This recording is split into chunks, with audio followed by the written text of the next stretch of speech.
সুপ্রভাত বন্ধুরা, আজ ৩রা আগস্ট সোমবার। শুরু করছি চিন্তনের মুখ্যবার্তা। আজকের মুখ্যবার্তার বিশেষ বিশেষ বিভাগগুলি: আন্তর্জাতিক সংবাদ, দেশের সংবাদ, রাজ্যের সংবাদ এবং খেলার সংবাদ। আন্তর্জাতিক সংবাদ। জর্ডানে মার্কিন ঘাঁটিতে হামলার পর থেকেই উত্তেজনা বৃদ্ধি পেতে শুরু করেছিল। পরিস্থিতি আরও তপ্ত হতে পারে পশ্চিম এশিয়ায়। শনি রবিবারের মধ্যে ইরানে জোরালো হামলা চালাতে পারে আমেরিকা। পেন্টাগনকে সেই মতো নির্দেশও দিয়ে রেখেছেন মার্কিন প্রেসিডেন্ট ডোনাল্ড ট্রাম্প। ইরানের সঙ্গে কূটনৈতিক আলোচনার ওপরে আর ভরসা রাখতে পারছেন না ট্রাম্প। শুক্রবার মার্কিন ক্যাবিনেট বৈঠকে তা স্পষ্ট করে দিয়েছেন তিনি। বিশেষ করে সাম্প্রতিক সংঘর্ষ বিরতি লঙ্ঘনের পরে পরিস্থিতি আরও জটিল হয়েছে। এই অবস্থায় তেহরানকে যে কোনো উপায়ে আত্মসমর্পণের জন্য বাধ্য করতে চাইছেন ট্রাম্প। একই সঙ্গে সংঘর্ষ বিরতির সব শর্তও যাতে ইরান মানতে বাধ্য হয় তাও নিশ্চিত করতে চাইছে আমেরিকা। সাম্প্রতিক খবর: ইরান এবং পশ্চিম এশিয়ায় তার মিত্র দেশগুলির বিরুদ্ধে পরিকল্পিত সামরিক অভিযান আপাতত স্থগিত রাখছে আমেরিকা এবং ইসরায়েল। এমনটাই জানিয়েছে মার্কিন প্রেসিডেন্ট ডোনাল্ড ট্রাম্প। কেন তিনি এই সিদ্ধান্ত নিয়েছেন তার ব্যাখ্যাও দিয়েছেন। তার দাবি, পশ্চিম এশিয়ায় আমেরিকার সঙ্গে বিরোধে জড়িত দেশগুলি যুদ্ধবন্ধের লক্ষ্যে চুক্তি করতে আগ্রহী। শুধু তাই নয়, ট্রাম্পের দাবি চুক্তিতে আমেরিকার শর্ত মানবে বলে জানিয়েছে তারা। পাক অধিকৃত কাশ্মীরে আবারও উত্তেজনা। রবিবার দ্বিতীয় দফার ভোট গ্রহণের দিনেও বিক্ষিপ্ত অশান্তি ঘটনা ঘটল। বিক্ষোভকারীদের সঙ্গে পুলিশের সংঘর্ষের ছবি দেখা গিয়েছে। গাড়ি পুড়ছে, ছড়িয়ে রয়েছে পাথর। অশান্তির নানা ছবি দেখা গিয়েছে মুজাফফরবাদের রাস্তায়। ভোট পর্বে বারবার উত্তপ্ত হয়ে উঠেছে পাক অধিকৃত কাশ্মীর। পাকিস্তানি সেনার সহায়তায় ভোটে কারচুপি করার অভিযোগও উঠেছে। রাজনৈতিক দলগুলির একাংশ নির্বাচন বয়কটের ডাক দিয়েছে। প্রায় 2 মাস ধরে পাক অধিকৃত কাশ্মীরের বিভিন্ন দিকে বিক্ষোভ দেখা গিয়েছে। পরিস্থিতি নিয়ন্ত্রণে রাখতে কড়া নিরাপত্তার চাদরে মুড়ে ফেলা হয়েছে পিওকে। নিরাপত্তা বাহিনীর কঠোর দমনপীড়নের অভিযোগও উঠেছে। ফের দিল্লিতে বক্তৃতা করবেন শেখ হাসিনা। এবারও সেই ফরেন করেসপন্ডেন্স ক্লাব। আগামী বুধবার সেখানে ভার্চুয়াল বক্তৃতা করবেন বাংলাদেশের প্রাক্তন প্রধানমন্ত্রী। এর আগে গত জানুয়ারি মাসে দিল্লির এই ক্লাবে শোনানো হয়েছিল হাসিনার অডিও বার্তা। তাই নিয়ে আপত্তি জানিয়েছিল বাংলাদেশ। কেন হাসিনাকে ভাষণের সুযোগ দেওয়া হচ্ছে তাই নিয়ে প্রশ্ন তুলেছিল বাংলাদেশের তৎকালীন অন্তর্বর্তীকালীন সরকার। 6 মাস পেরিয়ে দিল্লির ওই একই ক্লাবে শোনা যাবে হাসিনার বার্তা। তবে এবারের প্রেক্ষিত ভিন্ন। বাংলাদেশের ইউনূসের শাসন শেষ হয়েছে। ক্ষমতায় এসেছে নির্বাচিত বিএনপি সরকার। যদিও হাসিনার আওয়ামী লীগের কার্যক্রম এখনো নিষিদ্ধ সেই দেশে। ইউনূসের জমানায় বাংলাদেশের ট্রাইব্যুনাল হাসিনাকে যে মৃত্যুদণ্ড দিয়েছিল তা এখনো বহাল রাখা হয়েছে। তবে হাসিনা এখন নিজেই চাইছেন বাংলাদেশে ফিরতে। ভারতের বিদেশ বিষয়ক সংসদীয় কমিটিও জানিয়েছে তাকে প্রত্যার্পণের বিষয়টি খতিয়ে দেখা হচ্ছে। খাবার নেই, থাকার জায়গার অভাব। রাস্তায় রাত কাটিয়ে স্পেনীয় শহর সেউতা ছেড়ে ফের সমুদ্র পেরিয়ে মরক্কো ফিরেছেন হাজার হাজার মানুষ। অভিবাসীদের অভিজ্ঞতা খুব একটা সুখকর হয়নি। মাইলের পর মাইল সমুদ্রপথ সাঁতরে পেরিয়ে সেউতায় পৌঁছেছিলেন তারা। সমুদ্র ছেড়ে স্থলপথে উঠতেই তাদের মুখোমুখি হতে হয়েছে নিরাপত্তা বাহিনীর। পাকিস্তানে খাইবার পাখতুনখোয়ায় আত্মঘাতী বিস্ফোরণ, নিহত অন্তত 14, এলাকায় মোতায়েন নিরাপত্তা বাহিনী। কারাকোরামে তুষারধস, নিখোঁজ 10 আন্তর্জাতিক পর্বতারোহী। বেলুচিস্তানে কয়লা খনিতে বিস্ফোরণে 32 শ্রমিক নিহত, ভিতরে আটকা পড়ে আছে আরও 10 জন শ্রমিক। আসছি দেশের খবরে। দিল্লির যন্তর মন্তরের বিক্ষোভে রেশ কাটতে না কাটতেই ফের ছাত্র বিক্ষোভ। এবার ঝাড়খণ্ডে সে রাজ্যের পিএসসি এবং এসএসসি পরীক্ষায় অনিয়মের অভিযোগ উঠেছে। তাই নিয়ে সিবিআই তদন্তের দাবিতে গত 5 দিন ধরে বিক্ষোভ চালিয়ে যাচ্ছেন ঝাড়খণ্ডে শয়ে শয়ে পড়ুয়া। গত বুধবার থেকে রাঁচির এক স্টেডিয়ামে প্রতিবাদ কর্মসূচি শুরু করেছেন পড়ুয়ারা। অনির্দিষ্টকালের জন্য এই অবস্থান বিক্ষোভ চালানোর হুঁশিয়ারি দিয়ে রেখেছেন আন্দোলনকারীরা।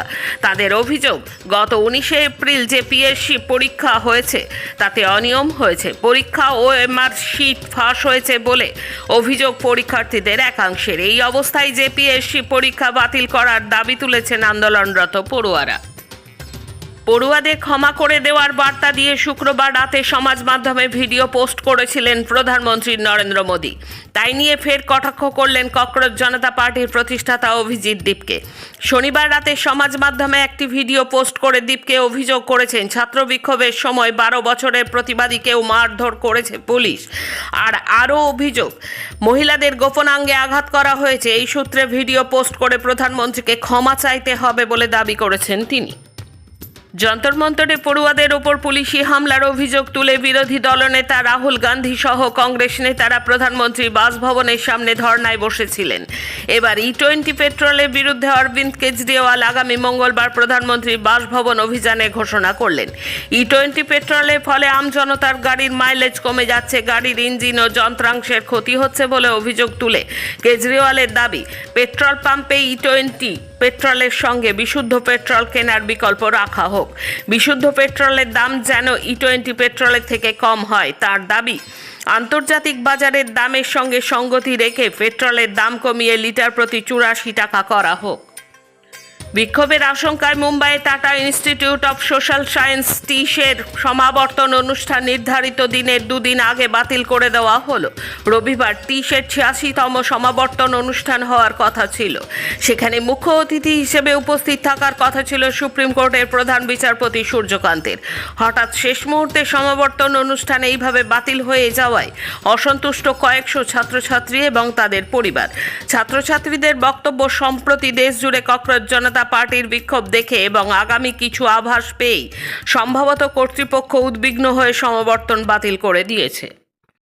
গত বছর থেকে প্রায় 5,000 ভারতীয়কে ফেরত পাঠিয়েছে মার্কিন যুক্তরাষ্ট্র, জানালো ভারতের বিদেশ মন্ত্রক। থানায় ব্যবসায়ীকে আটকে রেখে টাকা আদায়, উত্তরপ্রদেশের বুলন্দ শহরে 7 পুলিশ কর্মীর বিরুদ্ধে জারি হলো এফআইআর। রাশিয়া ইউক্রেন যুদ্ধে প্রতারিত ভারতীয়দের পরিবারের পাশে থাকার নির্দেশ দিল সুপ্রিম কোর্ট।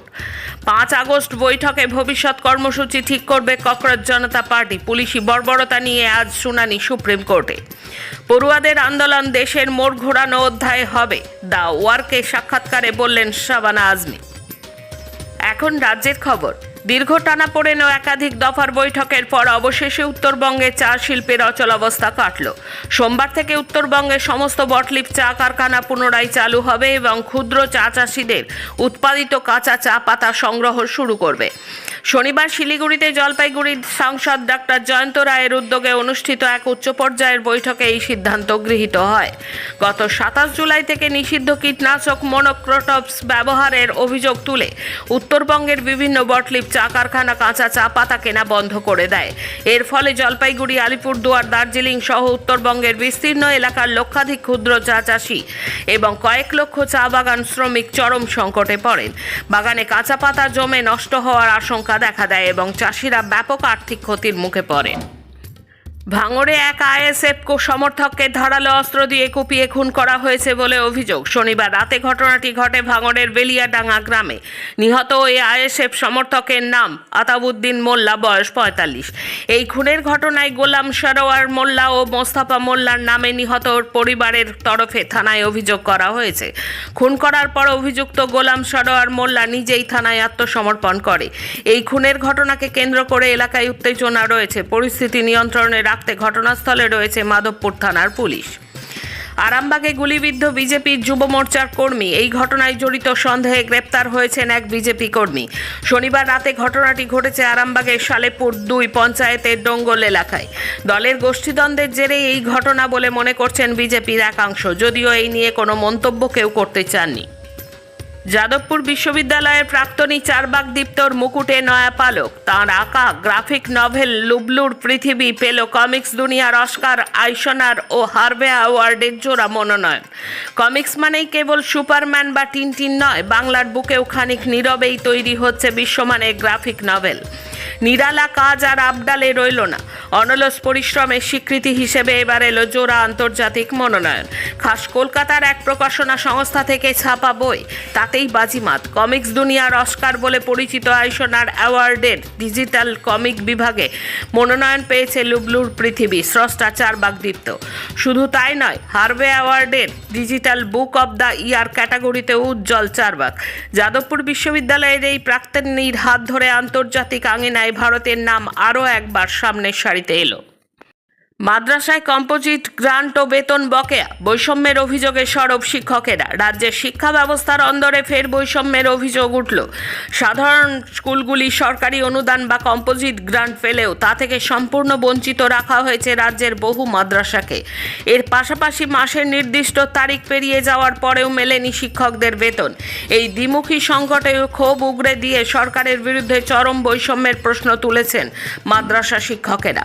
শিক্ষকদের অভিযোগ, রাজ্যের সাধারণ স্কুলগুলি এই গ্রান্ট পেলেও 614টি সরকারি অনুদান প্রাপ্ত মাদ্রাসা এই আর্থিক সহায়তা থেকে বঞ্চিত রয়েছে। দীর্ঘদিন এই অনুদান না মেলার কারণে মাদ্রাসাগুলির পরিকাঠামো ভেঙে পড়েছে এবং প্রতিষ্ঠানগুলি কার্যত ধুঁকছে। কেন এই পৃথক নীতি তা নিয়ে শিক্ষা মহলে তীব্র অসন্তোষ তৈরি হয়েছে। এছাড়া সময় পেরিয়ে গেলেও মেলেনি বেতন। জেলা শিক্ষা দপ্তর সূত্রে খবর, অর্থ দপ্তর থেকে প্রয়োজনীয় অনুমোদন না মেলার কারণে এই গ্রান্ট ও বেতনের টাকা আটকে রয়েছে। তবে শিক্ষকেরা এই যুক্তি মানতে নারাজ। তাদের দাবি, একই রাজ্যের সাধারণ স্কুল এবং মাদ্রাসার ক্ষেত্রে এই দ্বিমুখী আচরণ কোনোভাবেই গ্রহণযোগ্য নয়। অবিলম্বে বকেয়া বেতন মেটানো এবং কম্পোজিট গ্রান্ট চালু না হলে শিক্ষকেরা বৃহত্তর আন্দোলনে নামার হুঁশিয়ারি দিয়েছেন। শেষে খেলার খবর, তাইপেই ওপেনে 18 বছরের খরা কাটালেন তন্নি শর্মা। 2008 সালে সাইনা নেহওয়াল চ্যাম্পিয়ন হওয়ার পর মহিলাদের সিঙ্গলস চ্যাম্পিয়ন হলেন তন্নি। ফাইনালে 17 বছরের ভারতীয় 21-16 ব্যবধানে হারিয়েছেন ভিয়েতনামের থুই লিন নগুয়েনকে।